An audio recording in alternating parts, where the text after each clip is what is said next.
بسم اللہ الرحمن الرحیم۔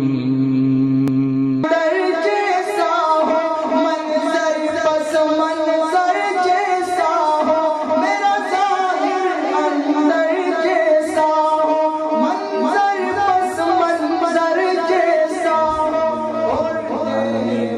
والصلاة والسلام على سيد الأنبياء والمرسلين وعلى آله وأصحابه أجمعين وعلى كل من تبعهم بإحسان إلى يوم الدين۔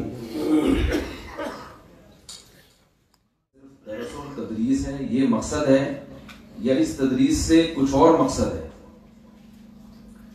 کسی بھی دینی تحریک کو جب آپ ذریعہ مقصد سمجھ کے کام کرتے ہیں تو فائدہ ہوتا ہے، لیکن اس طریقے کو ہی اگر مقصد سمجھنا شروع کر دیں تو پھر فائدہ۔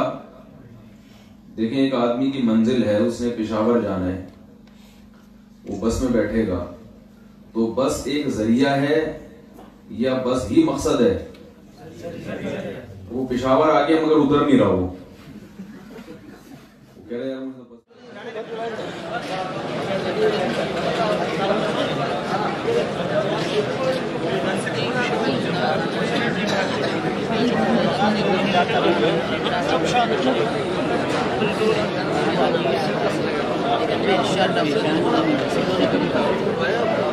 زبانی کو جیسے بتایا تھا لیکن